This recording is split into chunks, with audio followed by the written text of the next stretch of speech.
While the films were largely embraced by the fandom, with screaming fans lining up to catch glimpses of Kristen Stewart, Robert Pattinson, or Taylor Lautner, there was a subset of the fandom which felt the films failed to capture what the books were for them. Some fans even felt that the films deteriorated as they progressed, pointing to Catherine Hardwicke's absence as the primary reason. Others, of course, loved the films, and while Hardwicke's indie touch added character to the first movie, most fans seemed to enjoy the saga as a whole, especially when it came to the actors playing their beloved characters. Now, it could be argued that the movies actually outdid the books, at least in some regards. Forums in which fans debate the merits or problems with both are easily found. Some insist the films glossed over Bella's personality, contributing to the perception of her as a Mary Sue. Conversely, others have argued that the films added to Bella's personality, praising Christian's efforts in giving Bella life. Whatever the case, I'm here to make the case that the films actually improve on aspects of the saga. I'm not here to declare that the films or the books are better than each other. In raising the question, I leave that debate to the fandom. Before we continue, I'm Riley, and this is Otherworldly Fiction. On this channel, I rant about fantasy books, discuss lore and characters, share my bookish opinion, and offer the occasional writing advice. If any of that sounds like your cup of blood, hit that subscribe button. Posts are on Friday. In my opinion, and this is just my opinion, there are 5 ways in which the Twilight films improve on the books. Reason number 1. Foreshadowing.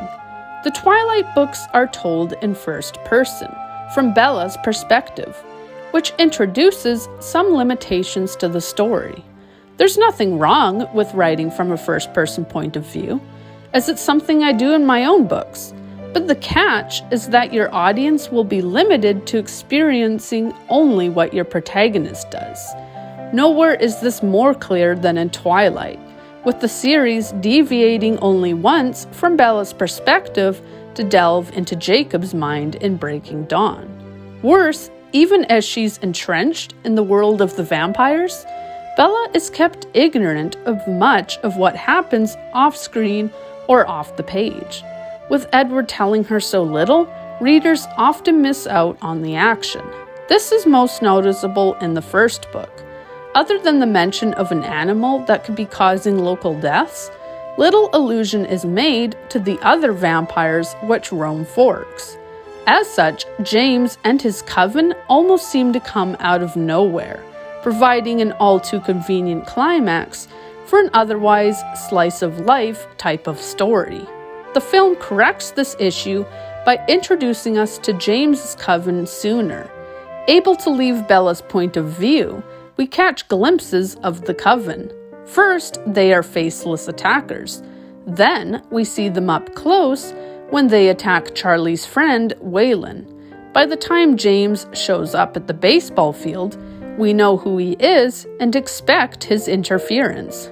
The other films also allow us to explore the rest of the world, giving viewers asides from the Valkyrie, which reveal more of who they are and what they're planning. These small amounts of foreshadowing, which just aren't possible in the first-person perspective, help the plot points to connect, as well as setting up the villains better. Reason number 2. Pacing. One of the more glaring issues with the Twilight books is their pacing, especially when it comes to the first one. The books spend too much time explaining Bella's backstory, detailing the snacks she's eating, describing the dinners she cooks for Charlie, and the amount of thinking she does while in the shower. While the books can drag in areas, including details that should be cut, the films don't have this luxury. Movies have strict run times, and in adapting any book, material is certain to be cut. As films have to include only what's absolutely necessary, and usually what's most exciting, the Twilight films must do away with much of what slowed the books down. The result is a story which mostly stays on track. plot continues to move forward, and we can stay with the characters without being sucked in to the minutiae of Bella's breakfast. Reason number 3, Bella's friends. In the books, Bella's friends are just there. They never contribute to the main plot, and they don't have a meaningful subplot or plots which could tie into the overarching story or support Twilight's themes. In fact, Bella's friends are one note. Their personalities are basic, with Jessica becoming the mean girl, Eric taking the role of the nerd, and Mike being that guy Bella doesn't like back. This isn't to say Bella's friends don't have their moments, with Bella having to turn down 3 boys in a row being particularly amusing.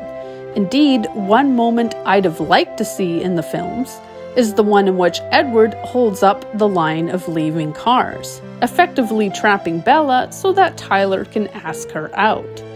That said, the characters themselves don't feel as lifelike as they could. Some characters, like Ben or Lauren, are hardly present, making them redundant. In adapting the films, the filmmakers chose to get rid of Lauren, while combining the characters of Ben and Eric. Moreover, Bella's friends felt more real. They still didn't contribute to the plot, but it was easier to see why Bella would want to hang out with them in the first place. Given fun banter that's in keeping with high schoolers, they felt natural. Mike was annoying, but endearingly awkward. Eric said "la push" in a weird way, which made his friends want to roll their eyes. Angela sought Bella's advice in asking out Eric, and Jessica had a great monologue in which she detailed how offensive a zombie movie could be to those with leprosy, or those, like her, who enjoy shopping. Overall, I enjoy spending more time with the movie versions of Bella's friends. They aren't perfect, but they're given more personality, and written in a way that makes them feel like actual high school friends. Reason number 4, Bella and Jacob's background. At the start of the books, Bella and Jacob are virtually strangers. Despite the closeness of their fathers, they were never made to spend much time together. In the films, however, Jacob is presented as more of a childhood friend. He notes that he and Bella used to make mud pies together, and both laugh over the antics of their fathers. As Bella prepares to drive to her first day of school, she expresses regret that Jacob, in going to another school, won't be coming with her. The author can't be blamed for the lack of connection the two share in the books, though, as Jacob's becoming a major character was something of a happy little accident. Originally, Jacob was simply designed to be a character who passed on information, specifically that regarding the Cold Ones. In fact, after Twilight, Breaking Dawn was going to be the second book, meaning that Bella would have had Renesmee without even developing the bond she has with Jacob in New Moon. Thankfully for fans, plans changed, and the original rough draft was scrapped and turned into 3 more books. Jacob's character, who intrigued Meyer, was fleshed out. Edward left, allowing Jacob time to shine, and what would have been a duology became a saga. As for the films, they had more hindsight and were able to alter the story accordingly. Knowing the importance of Jacob's character beforehand, the filmmakers were able to deepen Bella's connection with Jacob earlier on and set him up as somebody who would later be important. Reason number 5, the town of Forks. It isn't only Jacob or Bella's friends who are given more life, but other occupants of Forks. While the movies cut such characters as Mike's mother, they add other characters which give Forks that small-town vibe. The biggest of these new characters is probably Waylon, Charlie's friend who is later killed by James. In the books, as mentioned in my first point, readers simply hear about a handful of mysterious disappearances. In the film, however, one of the victims is someone we've gotten to know, if briefly. Moreover, Waylon is a close friend of Charlie's.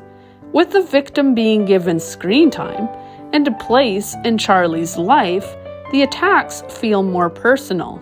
The main characters are directly affected by James's actions, raising the stakes and better showcasing the damage blood-sucking vampires do to the friends of their victims.